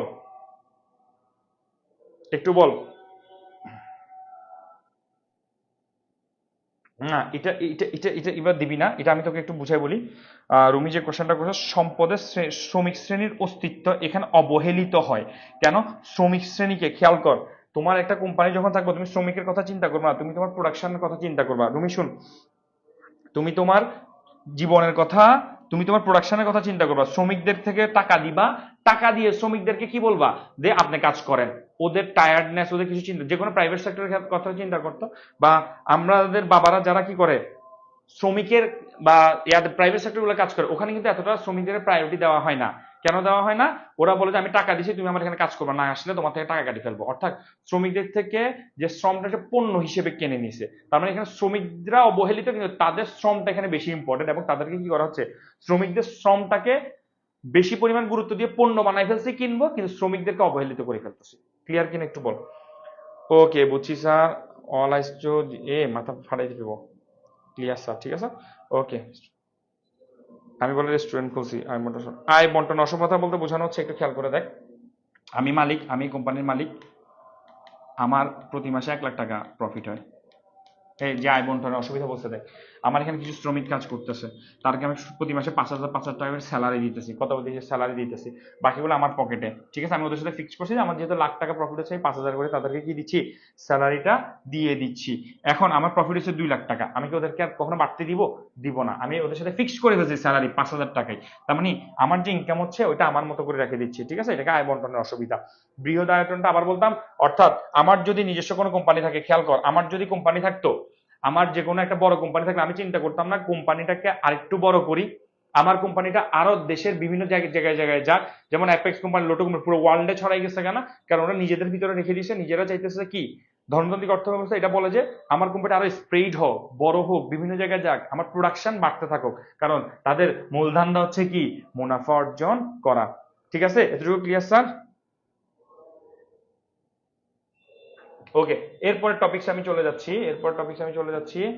এটা অল ক্লিয়ার করলাম। এরপরের টপিকস আমরা চলে যাচ্ছি কোথায়, নির্দেশনামূলক অর্থব্যবস্থা। কোথায় চলে যাব, নির্দেশনামূলক অর্থব্যবস্থা। বলছি ধনতান্ত্রিকের পুরা উল্টা, অর্থাৎ তোমার ফুল কন্ট্রোল তোমার এই কার থাকবে, আমাদের তামিম স্যারের, মনিশ স্যারের, তামিম স্যারের বলবো না, মনিশ স্যার এবং সাদ্দাম স্যারের যে ওয়াইফরা আছে তাদের হাতে চলে যাবে, কাকুলি ভাবির হাতে চলে যাচ্ছে। দেখো তাহলে নির্দেশনামূলক অর্থব্যবস্থা যখনই মনে করবে, আমাদের আমাদের বিশিষ্ট সাদ্দাম স্যার, বাংলা সাদ্দাম স্যারের কথা মনে পড়বা। এলাম স্যারকে আনবো একটু পরে, দাঁড়ান, এলাম স্যার কই আসতেছে দেখবেন আমরা। হ্যাঁ, নির্দেশনামূলক অর্থব্যবস্থার ভিতরে কি বুঝাইতেছে আমাদেরকে, বা সমাজতান্ত্রিক নির্দেশনামূলক অর্থব্যবস্থা বা সমাজতান্ত্রিক অর্থব্যবস্থা। দেখেন, এটি এমন এক ধরনের অর্থব্যবস্থা যেখানে উৎপাদন, বন্টন, সকল কিছুর নিয়ন্ত্রণ কেন্দ্রীয়ভাবে থাকে, একদম কাকলি ভাবির কাছে থাকে, ঠিক আছে, কেন্দ্রীয়ভাবে নিয়ন্ত্রণ থাকে। এবং একটা নোট করবা, কেন্দ্রীয় যেহেতু সরকার, বা আমি একদম হেডের কাছে থাকে, মাথা রাখবা, যেহেতু একদম মেইন ব্রাঞ্চের হেড তার কাছে রাখে, তাহলে সে সবার জন্য কি রাখবে, সমতা বিরাজমান করবে, সে মানুষের কথা চিন্তা করবে, এই জিনিসটা করে থাকে। প্রত্যেকে পাবে তার প্রয়োজন মতো, প্রত্যেকে পাবে তার প্রয়োজন বা চাহিদা মতো, অর্থাৎ তোমার যতটুকু নিডেড আমি তোমাকে ততটুকুই দিব, এবং to all according to his needs, এবং প্রত্যেকে পাবে তার কাজ অনুসারে, অর্থাৎ তুমি যতটুকু কাজ করবে ততটুকুই দিব, এর চাইতে বেশি তোমাকে দিব না, অর্থাৎ চাহিদা মতো অনুযায়ী দিবে, এবং তুমি তুমি যতটুকু কাজ করছো ততটুকু অনুসারে দিবে। এটা হচ্ছে কার নির্দেশনা, এটা হচ্ছে সমাজতান্ত্রিকের নির্দেশনা, ঠিক আছে। এলাম স্যার আজকে অনেক কষ্টে আছে, কারণ আপনার জন্মদিন, আপনার জন্মদিন, এ রে রাজিন, রাজিন, আচ্ছা ঠিক আছে, ওকে। এবার সমাজতান্ত্রিক, অর্থাৎ কেন্দ্রীয়ভাবে যার কাছে থাকে সে কি বলে, সম্পদের রাষ্ট্র বা সামাজিক মালিকানা থাকে, ঠিক আছে। অর্থাৎ সরকারের হাতে বা কেন্দ্রীয়ভাবে কোনো সামাজিকভাবে কোনো কারোর হাতে যদি থাকে, সে ওই সম্পদটা নিজের কাছে রাখবে। সরকার নিজের হাতে রাষ্ট্রীয় মালিকানা রাখতেছে বলতে বোঝানো হচ্ছে একটা দেশের সকল প্রকার সম্পদকে চালাবে, সরকার নিজের কাছে রাখবে, সরকার বলে যে এটার মালিকানা আমি। আর এই কারণে সরকার কি করে, সবাইকে জাস্ট প্রয়োজন মতো কি করে বিদায় করে দেয়, বা প্রয়োজন মতো চাহিদা অনুসারে দিয়ে দেয়। তারপর শ্রেণী শোষণ আর উপস্থিত, আমরা এটা জানি, সরকারি যখন সরকারিভাবে কোনো কাজ যখন হবে, সেখানে শ্রেণী শোষণটা থাকবে না, কারণ সরকার প্রতিটা মানুষের চাহিদা মোতাবেক তাদেরকে কি করবে, তাদের টাকাটা দিয়ে দিবে। যেমন সরকারি চাকরি যারা করে তাদের কিন্তু এই টাকাটা দেওয়া হয়, দেখবে বেসিক স্যালারি এক ধরনের হইলেও সবাইকে মোটামুটি চলার মতো একটা টাকা দিয়ে দেয়, বাড়ি ভাড়া ভাতা, যাতায়াত ভাতা, বিভিন্ন সুযোগ সুবিধা দেয়। তার মানে এখানে শোষণ করে না। আমরা যদি দেখি প্রাইভেট কোম্পানিতে জাস্ট একটা ফিক্সড স্যালারি কমপ্লিট, কিন্তু সরকারি গুলাতে কি হয়, তারা না বিভিন্ন ধরনের সুযোগ সুবিধা দিয়ে থাকে। তাহলে এটা বলো শ্রেণী শোষণ অনুপস্থিত। অবাধ প্রতিযোগিতা, এটা একটা মূল ইম্পর্টেন্ট বিষয়। এটা দেখো, এটা হচ্ছে নির্দেশনামূলক অর্থনীতির একটা অসুবিধা। আমি কি বলবো, এটাকে অসুবিধা বলবো।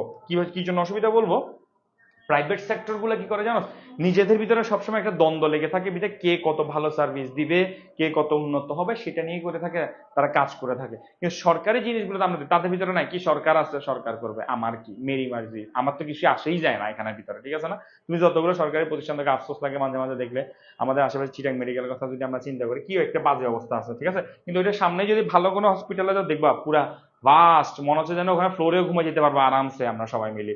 তাহলে এটা হচ্ছে অবাধ প্রতিযোগিতা না থাকার কারণে এক ধরনের সমস্যা তৈরি হয়। কারণ সরকার নিজে যা করবে তা, সরকারও মনে করে মানুষ যা পাইতেছে তাই দিচ্ছি, এখানে আর কোনো আমার আমার অল্টারনেটিভ বা আমার সাথে মারামারি করার কেউ নাই। এই জন্য বলতেছে কেন্দ্রীয় অর্থনৈতিক পরিকল্পনা, এটাকে বলছি একদম হেড থেকে যেটা আসবে, আয় ও সম্পদের সুষম বন্টন, অর্থাৎ যার যতটুকু লাগে, যার যতটুকু নিডস, তাই সেই অনুসারে সরকার মানুষকে কি করবে, বিতরণ করবে। শ্রমিক স্বার্থ রক্ষা, এখানে শ্রমিকদেরকে শোষণ করা হয় না। তোরাই জানো সরকারি চাকরিকে যারা করে খুব সুখে থাকে এখানের ভিতরে। শ্রমিক স্বার্থ রক্ষা, ঠিক আছে। এবার মুদ্রাস্ফীতি অনুপস্থিতি, এটা শব্দটা আমি যারা ফার্স্ট ইয়ারে আছো তাদের জন্য একটু বলি, তোরা এই জিনিসটা এখন বুঝবি না, কারণ এটা আমরা একটা চ্যাপ্টারই পড়বো, চ্যাপ্টার নাম্বার 7, পুরো একটা 7 নাম্বার চ্যাপ্টার পড়বো ইকোনমিক্স সেকেন্ড পেপারে। কোথায় পড়াবো, ইকোনমিক্স সেকেন্ড পেপারে চ্যাপ্টার নাম্বার 7টা আমি পড়াবো, ঠিক আছে। এতটুকু পর্যন্ত জাস্ট এটা একটু মনে রাখেন না, মুদ্রাস্ফীতি কি থাকে, অনুপস্থিত থাকে। এবং লাস্ট, ভোক্তার চাহিদার উপর নিয়ন্ত্রণ, সরকার চাইলে নিজের মতো করে যেহেতু যা আছে তা দিবে, সরকার যেহেতু চাহিদা নিয়ন্ত্রণ করতে পারে, যতটুকু প্রয়োজন ততটুকু নিবে, তার মানে চাইলে আমাদের ভোক্তার চাহিদা কি করতে পারে, নিয়ন্ত্রণ করতে পারে, ঠিক আছে। স্যার এত দিন যায় নাই তাই দাম কমে গেছে। রুমি, কিরে তোর কি এত সেন্টি সেন্টি ইমোজি কি জন্য দিচ্ছ যে? স্যার একটা প্রশ্ন, স্যার ও শাওন স্যার, বলেন বলেন, শাওন স্যার আমাকে ডাকতেছে, স্যার প্লিজ বলেন। রাকিব ইজু আছি, শাওন স্যারের বিয়ের দাওয়াত চাই।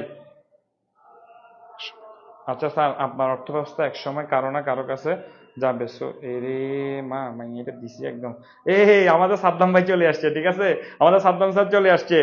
আমাদের সাদ্দাম স্যারের অর্থ ব্যবস্থা কোন ধরনের অর্থ ব্যবস্থা একটু বলো তো। সাদ্দাম স্যার যেহেতু লাইভে আছে, আমরা সাদ্দাম স্যারের অর্থ ব্যবস্থা কোনটা বলছিলাম, কে বলতে পারবে, কে বলতে পারবে? ওয়াজিফা, দেখতেছি তো আমি সবারটাই পড়তেছি। হ্যাঁ হ্যাঁ স্যার, আপনি আপনি সমাজতান্ত্রিকে চলে গেছেন শাওন স্যার, আমি বুঝছি। সাদ্দাম স্যারের অর্থব্যবস্থা কোন ধরনের অর্থব্যবস্থা বলতো, সাদ্দাম স্যার যেহেতু লাইভে আসছে আমরা দেখি। সামি স্যার ব্যা ব্যা করে বেড়ামি আছে সবার সেরা। এই তো চলে আসছে, সাদ্দাম স্যারের অর্থব্যবস্থা সমাজতান্ত্রিক কেন, সেটা কেন্দ্রীয় ভাবে নিয়ন্ত্রণ হয়। একদম মিলে গেছে, দেখো সাদ্দাম স্যারের কাকলি আর এখানে ক, ওয়াও সেরা না একদম। আচ্ছা ঠিক আছে, হ্যাঁ কাকুলি ম্যাডাম জানবে শুধু না। ওকে ওকে ওকে, গ্রেট গ্রেট, প্রশান্ত গ্রেট হয়েছে। ওকে, তাহলে এটা আমি একটু আমি নির্দেশনামূলক অর্থব্যবস্থা আমি এখানে কমপ্লিট করতেছি, ঠিক আছে। এরপরে কি আছে আমরা একটু দেখি, এরপরে টপিকটা আমরা একটু পড়বো মিশ্র অর্থব্যবস্থা, ঠিক আছে। মিশ্র অর্থব্যবস্থা কি আছে দেখি, মিশ্র অর্থব্যবস্থা, তাহলে আমরা 4টা অর্থব্যবস্থা 2টা পড়ে ফেলছি। একটা ধনতান্ত্রিক, সে নিজের মতো পরিচালনা করে। 2 নাম্বারটা কি বলতেছি আমরা, কেন্দ্রীয় পরিকল্পনা দ্বারা চলে। এবার তারপরটা পড়বো আমরা কি, মিশ্র অর্থব্যবস্থা। কোথায় পড়বো আমরা, মিশ্র অর্থব্যবস্থা। দেখি মিশ্র অর্থব্যবস্থাতে কি বলা হয়। মিশ্র যেহেতু বলছে আমি মিশাই ফেলছি, তাহলে ধনতান্ত্রিক এবং সমাজতান্ত্রিকের, দেখো আমি যখন পড়াইতে গেছিলাম ধনতান্ত্রিক কিছু ভালো গুণ বলছি, কিছু খারাপ গুণ বলছি, সমাজতান্ত্রিকের কিছু ভালো গুণ বলছি, কিছু খারাপ গুণ বলছি। তাহলে আমরা এই 2টা অর্থ ব্যবস্থা থেকে খারাপগুলো বাদ দিব, কাকে বাদ দিচ্ছি, খারাপগুলোকে বাদ দিচ্ছি, ভালোগুলোকে একসাথ করছি। ভালোগুলোকে একসাথ করার পরে নিজেরা একটা কি করছি, অর্থ ব্যবস্থা চালু করছি, এবং সেটা চালাবো আমরা, তাকে আমরা কি বলবো, মিশ্র অর্থ ব্যবস্থা। একটু খেয়াল করে দেখ, যে অর্থ ব্যবস্থা ধনতান্ত্রিক ও সমাজতান্ত্রিকের দুর্বল দিকগুলো বর্জন করে, মানে বাজে বা খারাপ দিক যেগুলো আছে, যেমন ধনতান্ত্রিক খারাপ দিকগুলো কি বলছি, শ্রেণী শোষণ হয় প্রচুর পরিমাণে, শ্রমিকের অর্থটা দেয় না, আয়ের বন্টন ঠিক মতো হয় না, এগুলো হচ্ছে কি হবে, ধনতান্ত্রিক একটা খারাপ দিক। আর সমাজতান্ত্রিকের খারাপ দিকই অবাধ প্রতিযোগিতা থাকে না, তার জন্য সহজে কি হয় না, উন্নত হয় না। কিন্তু ধনতান্ত্রিকের কিছু ভালো দিকও আছে। ধনতান্ত্রিকের ভালো দিকগুলা কি, এখানে তারা সবসময় নিজেদের প্রতিযোগিতা করার কারণে তাদের প্রতিটা প্রজেক্ট তারা কি করে, খুব ভালো পরিমাণে সার্ভিস দেওয়ার ট্রাই করে, উৎপাদন ব্যবস্থা বড় হয়, ঠিক আছে। এবং এখানে যদি এই ভালো এবং খারাপ গুণ খেয়াল কর, এই ভালো এবং খারাপ গুণগুলার মধ্যে খারাপ গুণ অর্থাৎ দুর্বল দিকগুলো আমি বর্জন করব এবং গুণগুলো ভালো গুণগুলো নিয়ে গড়ে তুলবো, তাকে আমরা কি বলবো, মিশ্র অর্থ ব্যবস্থা। এবং এটার জন্য খুব ভালো একটা ইম্পর্টেন্ট আছে, নোটে দেখ, পিপিপি, পাবলিক প্রাইভেট পার্টনারশিপ, সরকারি ও বেসরকারি উদ্যোগ। এই শব্দটা আমরা অনেকবার শুনছি, পাবলিক প্রাইভেট পার্টনারশিপ, ঠিক আছে, পাবলিক প্রাইভেট কি বলতেছি, পার্টনারশিপ। এবার তাহলে যেখানে বলতেছে দুইটা অর্থনীতি নিজেদের ভিতরে ম্যাচ করবে, দুইটা অর্থনীতি নিজেদের ভিতরে কি করবে, ম্যাচ করবে, তাকে বলতে পারবো আমরা দেখি দেখি দেখি আর কে কে আছে এখানে ভিতরে একটু,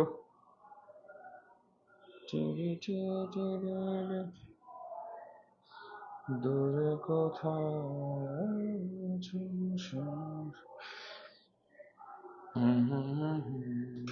আচ্ছা, ওকে। এবার মিশ্র অর্থ ব্যবস্থার কিছু বৈশিষ্ট্য আমরা পড়তেছি, দেখ বৈশিষ্ট্যগুলো একটু খেয়াল করি।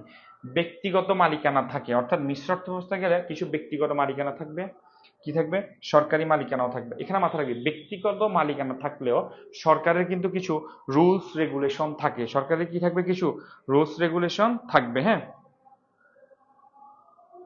বিয়ে করলে আমার পড়তে হবে, হ্যাঁ হ্যাঁ একদম, এটা পারফেক্ট কথা, যে বলছে তাকে থ্যাংক ইউ। হ্যাঁ, এত বিয়ের সাথে না করে ভাই পড়াতে একটু মন দে, ঠিক আছে, পরেরটা পরে দেখা যাবে। তাহলে ব্যক্তিগত মালিকানায় থাকলেও সরকারের একটা রুলস রেগুলেশন এখানে বিদ্যমান। তুমি যে কোনো বাংলাদেশের হসপিটাল খুলতে যাও, স্কুল খুলতে যাও, তুমি যে কোনো ধরনের বড় বড় উৎপাদনকারী প্রতিষ্ঠান, গার্মেন্টস খুলতে যাও, দেখো মনে করো আমি উদ্যোগ নিচ্ছি, আমি করব, কিন্তু সরকারের কিছু বিধিনিষেধ এখানে কিন্তু কি থাকে, বিদ্যমান থাকে।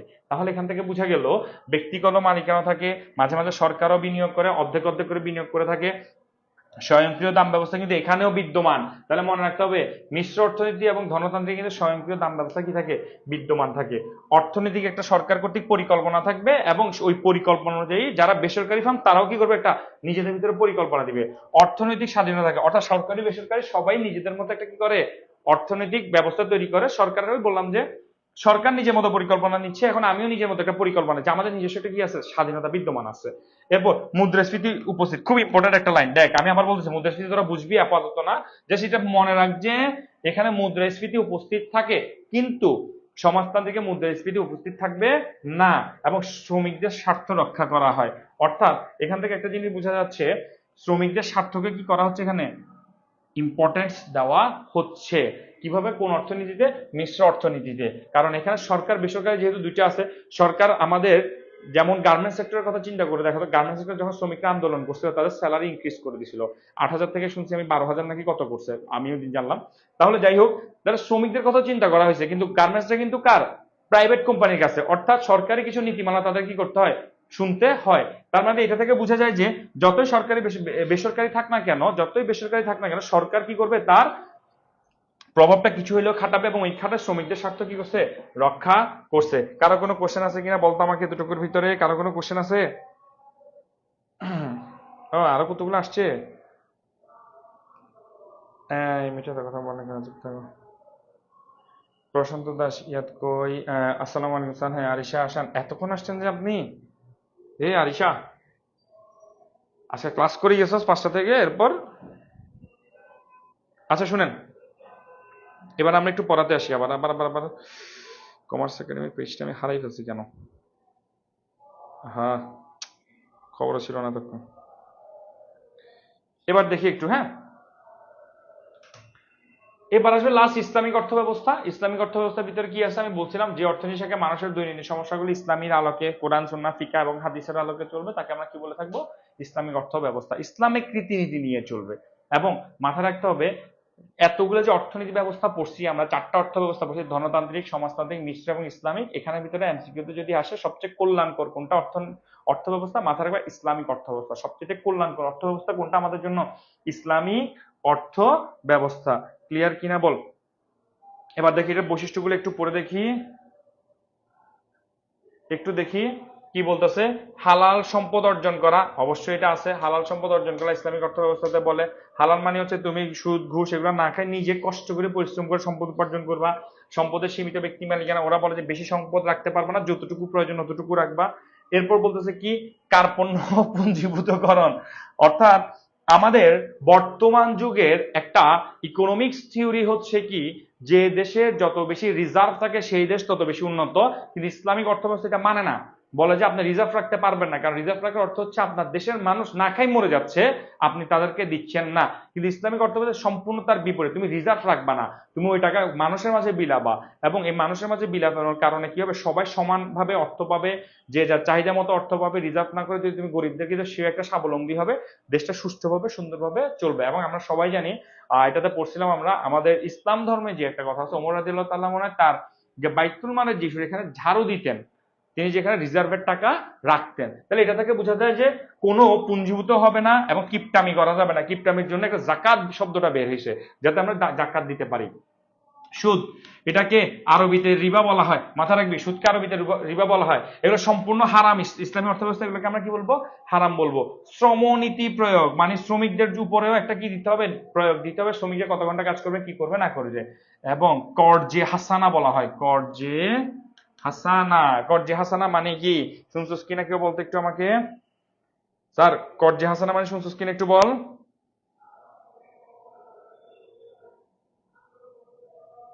কিসে আসছে না, ঠিক আছে। কর্জে হাসানা,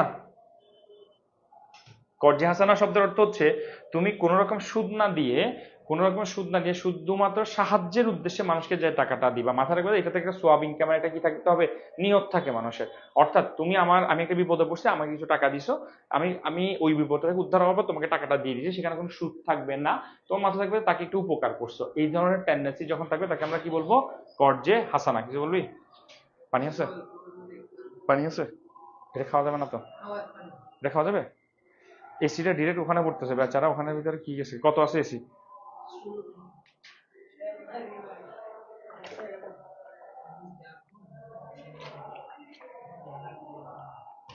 এই দেখা দিয়েছিস, দেখা দিস।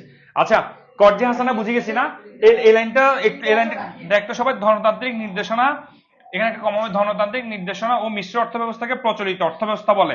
এটা মাথা রাখ, এটাকে কি ধরনের অর্থব্যবস্থা বলে, প্রচলিত। একটু সবাই লিখতে দেখি, এটাকে কি ধরনের অর্থব্যবস্থা বলবে, প্রচলিত অর্থব্যবস্থা। ওকে, প্রচলিত অর্থব্যবস্থা। সবার জন্য একটা শায়রি আছে, ঠিক আছে, আজকে ইন্ট আছে, একটু বলবো, একটু বল বল বল, ধনতান্ত্রিক নির্দেশনা মিশ্র অর্থব্যবস্থা কি ধরনের অর্থব্যবস্থা?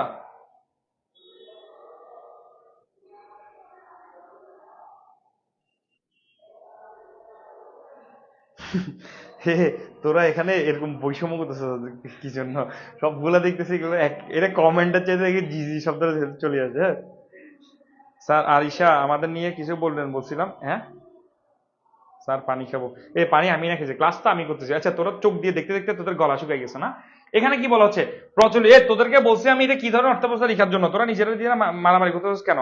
শায়রি না, একটু শোন শোন কি বলবো, প্রচলিত অর্থব্যবস্থা বলবে, মাথা রাখ, ধনতান্ত্রিক নির্দেশনা মিশ্র অর্থব্যবস্থাকে কি বলবে, প্রচলিত অর্থব্যবস্থা বলবে। এবং ইসলামিক কে কল্যাণ বা মানবীয় অর্থব্যবস্থা, কল্যাণ বা মানবীয় অর্থব্যবস্থা বলবে। এটা একটু মাথা রাখবে, এমসিকিউর জন্য ইম্পর্টেন্ট এই লাইনটা।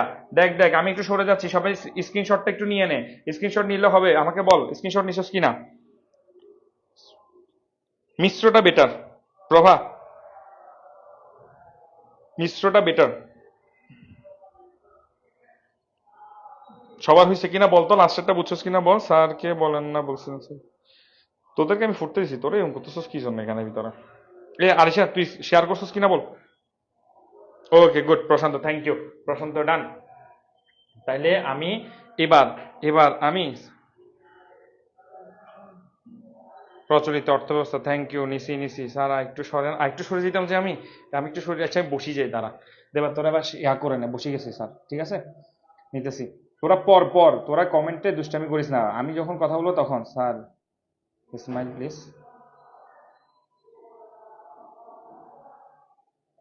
হয়েছে?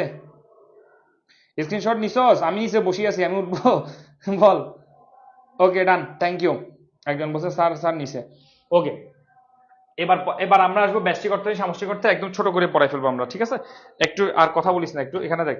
ব্যষ্টিক অর্থনীতি সামষ্টিক অর্থনীতি, অর্থনীতিকে মূলত দুইটা ভাগে ভাগ করে, একটা হচ্ছে ব্যষ্টিক, একটা হচ্ছে সামষ্টিক। আমি তোদেরকে বলি, ব্যষ্টিক হচ্ছে ক্ষুদ্র জিনিস নিয়ে আলোচনা করে, সামষ্টিক হচ্ছে বড় জিনিস নিয়ে আলোচনা করে, ঠিক আছে? তাহলে ব্যষ্টিক যে কোনো economics, micro economics, macro economics এর মূল কলিজা হচ্ছে দুইটা, ব্যষ্টিক এবং সামষ্টিক। আমরা যখন আপার লেভেলে যাবো এটা পড়ি, ব্যষ্টিক পুরো বই পড়বি, সামষ্টিক ইকোনমিক্স এর পুরো বই পড়বি। এখন যদি আমি দেখি এখানে ভিতরে ব্যষ্টিক ইকোনমি সামষ্টিক ইকোনমিক্স এর ভিতরে কি আসছে, 1933 সালে অসলো বিশ্ববিদ্যালয়ের অধ্যাপক র্যাগনার ফ্রিশ ব্যষ্টিক ও সামষ্টিক অর্থনীতি কি দেন, ধারণা দেন। কে দেয় দেখ, র্যাগনার ফ্রিশ। কোন বিশ্ববিদ্যালয়ের? অসলো বিশ্ববিদ্যালয়ের অধ্যাপক, অর্থনীতি ধারণা দেন। এবার ব্যষ্টিক অর্থনীতি কি হচ্ছে, কোথা থেকে আসছে একটু দেখি। মাইক্রো শব্দটি গ্রিক শব্দ মাইক্রোস। আমি তোদেরকে বলছিলাম ব্যষ্টিকের প্রথম অক্ষর ব, ব্যষ্টিকের প্রথম অক্ষর ব। আমার নামও বেনজির, বেনজিরের প্রথম অক্ষর ব, ঠিক আছে? তার মানে আমি যখন বাসে করি আসবো, সরি আমি যখন মাইক্রো বাসে করি আসবো, আমি যদি কোথাও আসি, কোচিং এ আসি, কিসে করে আসবো, মাইক্রো বাসে করে আসবো, MICRO, মাথা রাখবি, মাইক্রো বাস। তাহলে আমি যদি মাইক্রো বাসে করে আসতে পারি, আমার নামের প্রথম অক্ষর ব, আর ব্যষ্টিকের সামষ্টিকের সাথে মিল আছে কার, ব্যষ্টিক, ব। অর্থাৎ ব্যষ্টিক ইংরেজি মাথা রাখবি মাইক্রো, ব্যষ্টিক ইংরেজি কি আমার জন্য মাইক্রো। ক্লিয়ার এতটুকু পর্যন্ত? ওকে। এবং গ্রিক শব্দ হচ্ছে মাইক্রোস থেকে উৎপত্তি, যার বাংলা অর্থ হচ্ছে অতি ক্ষুদ্র, পিচ্চি পিচ্চি, পিচ্চু পিচ্চু।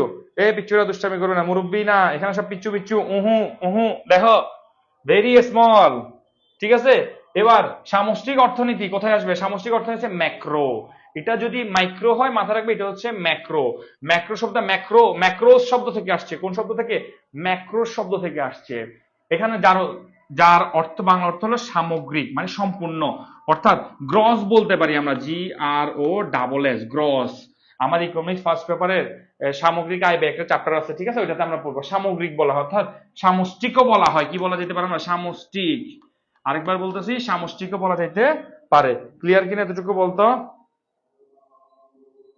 ওকে, ডান। এবার আসি দেখি, এখানে একটা সংজ্ঞা দিয়ে ফেলছে, ব্যষ্টিক অর্থনীতি সামষ্টিক একটা কি নিয়ে ফেলছে, সংজ্ঞা দিয়ে ফেলছে, ঠিক আছে? অর্থনীতির যে শাখা প্রত্যেকটি এককের আচরণ ও কার্যকলাপ, খেয়াল করো, অর্থনীতির যে শাখা প্রত্যেকটি একক মানে ক্ষুদ্র ক্ষুদ্র বিষয়, দেখো একক মানে একজন ব্যক্তির ইনকাম, একটি ফার্মের ইনকাম, একটি শিল্পের ইনকাম, একটি মানুষের সংসারের মাথা পিছু যে খরচগুলা হয়, এই সকল আচরণ বা কার্যকলাপ যখন পৃথক পৃথক ভাবে বিশ্লেষণ করে, তাকে আমরা কি বলে থাকি, ব্যষ্টিক অর্থনীতি বলে থাকি। অর্থাৎ ক্ষুদ্র ক্ষুদ্র বিষয় নিয়ে কি করবে, তারা আলোচনা করবে। হ্যাঁ, মাইক্রোবায়োলজি দিয়ে মনে রাখা যায় সেরা। গুড প্রভা, জানি তো তুই সায়েন্স থেকে আসিস, এই জন্য তোর জন্য সুবিধা হয়ে গেছে এটা। এই দেখ উদাহরণ দিই, একটি ফার্মের আয়, খাজনা, মজুরি, এগুলো নিয়ে কি করতেছে, আলোচনা করতেছে। আর সামষ্টিক অর্থনীতি কাকে বলে, অর্থনীতি যে শাখা খন্ড খন্ড ভাবে আলোচনা করে, না করে সামগ্রিক ভাবে, অর্থাৎ সম্পূর্ণ যত চিত্র আছে সামগ্রিক ভাবে তথ্য বিশ্লেষণ করে তুলে ধরে, তাকে আমরা সামগ্রিক মানে সম্পূর্ণভাবে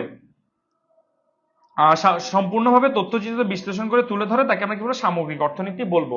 যেমন জাতীয় আয়, মানুষের মাথা পিছু আয়, GDP, GNP, আমদানি রপ্তানি, বাংলাদেশের সম্পূর্ণ কৃষি পণ্যের ব্যবস্থা, এগুলো নিয়ে কি করবে, তারা আলোচনা করবে। ক্লিয়ার এতটুকু পর্যন্ত? ওকে, সাফিয়া বুঝা গেছে কিনা বল, সাদিয়া, নাজিম, তারপর যারা আছে। হ্যাঁ, মাইক্রোতে আসলে ব্যষ্টিক, প্লেনে আসলে সামষ্টিক। ফারিস্তা শাহানুর, ওকে ওকে ওকে। এরপরটা আমি আর তোদেরকে বলতেছি না, তোর একটা জাস্ট ছোট একটা স্ক্রিনশট নিয়ে রাখ, দেখ এই ব্যষ্টিক সামষ্টিক অর্থনীতির মধ্যে পার্থক্য, একটা স্ক্রিনশট নিয়ে রাখতো সবাই, এটা তোরা পারবি। আমি এখন এতক্ষণ পর্যন্ত যা আলোচনা করছি, প্রথমে সংজ্ঞা দিছি, কোথা থেকে উদ্ভব হয়েছে বলছি, আমি একটু সাইড থেকে সরে গেছি, তোরা একটা স্ক্রিনশটটা নিয়ে রাখ, ঠিক আছে?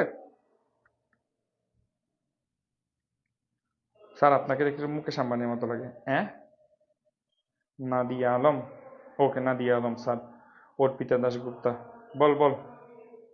এবার দেখ, বিশ্লেষণ করতেছে, তাহলে বিশ্লেষণ সে ক্ষুদ্র ক্ষুদ্র বিষয় নিয়ে আলোচনা করে। আর সামষ্টিক কি বলছি, একটা বৃহৎ পরিসরে আলোচনা করতেছে, মূল্য এর মধ্যে সমস্যার মূল প্রবেশ করা যায়, অর্থাৎ একজন মানুষের ব্যক্তি সম্পর্কে জানা যায়। একটা ব্যক্তি সম্পর্কে তুমি যখন জানবা, বা পার্সোনালি একজন একজন করে জানবা, তাহলে তুমি বুঝতে পারবা যে সেখানে কোন সমস্যাটা আছে।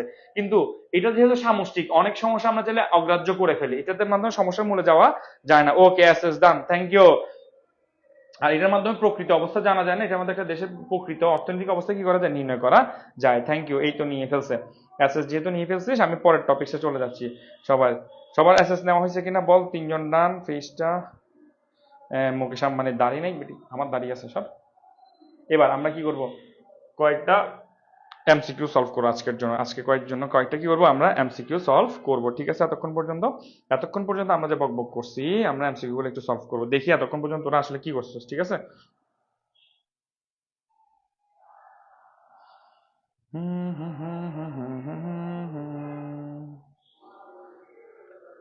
দিল কা দরিয়া বহে গয়া। এ বল বল বল। ও একজন আনসার দিয়ে ফেলছে, গুড। আমি তো প্রশ্ন পড়িও নাই। জয়শ্রী বড়ুয়া, নিচের কোনটি একটি দেশের অর্থনৈতিক আংশিক চিত্র তুলে ধরে? বেস্টি, গ্রেট গ্রেট, এই তো থ্যাংক ইউ। তোরা তো মাখন মাখন এক একটা, বুঝতেছি তো আমি। সাবাস। দেখি দেখি, এ 1 নম্বর আনসার শেষ, 2 নম্বরটা বল। কোনটি ব্যষ্টিক অর্থনীতির চলক? কোনটি ব্যষ্টিক অর্থনীতির চলক? কে বলতে পারবি? ওহ, এক একটা তো দিচ্ছে, একটু একটু ঘুরে আসি যে স্যার ক্লাসে। এ তোরা ঘুরি ঘুরি ক্লাস করতেছিস না? ও, চোখ যে মনের কথা বলে না, পলকে পলক ফেলবো। একটু বলেন তারপরটা কি আসবে? কোনটি ব্যষ্টিক অর্থনীতির চলক? কোনটা হবে বলো, কোনটা হবে? কোনটা হচ্ছে বলেন? খ, এই তো গ্রেট, হয়ে গেছে। কোনটি ব্যষ্টিক অর্থনীতির চলক? খ, উপযোগ। তারপরটা কি হবে একটু আমাকে বলবেন তো। আধুনিক অর্থনীতির জনক কে? আধুনিক অর্থনীতির জনক কে? কে বলতে পারবে? আধুনিক অর্থনীতির জনক কে? আধুনিক অর্থনীতির জনক কে? বলো বলো বলো।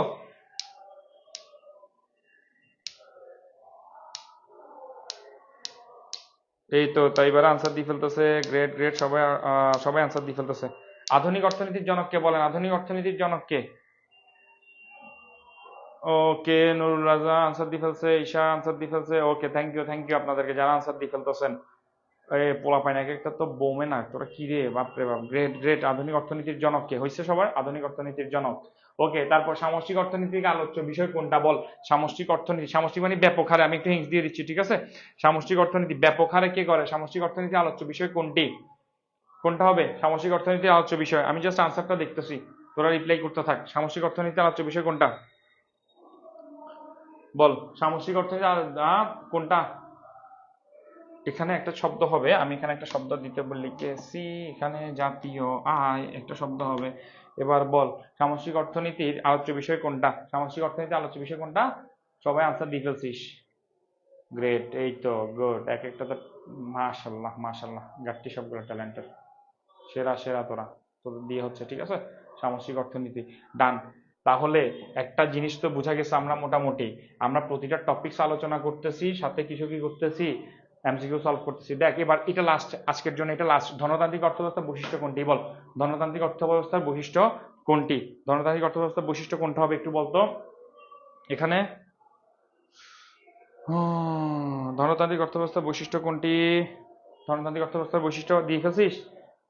মুনাফা সর্বোচ্চকরণ, সুপার, ডান, থ্যাংক ইউ সবাইকে, সবাইকে থ্যাংক ইউ, একদম সেরা আনসার হয়েছে সবাইকে, সেরা আনসার হয়েছে, থ্যাংক ইউ। তো আমি তোদেরকে যেটা বলছি, এটা হচ্ছে আমাদের ফার্স্ট চ্যাপ্টারের লাস্ট ক্লাস ছিল আজকে, এরপর কিন্তু আমাদের চ্যাপ্টারটা শেষ হয়ে যাবে, ঠিক আছে?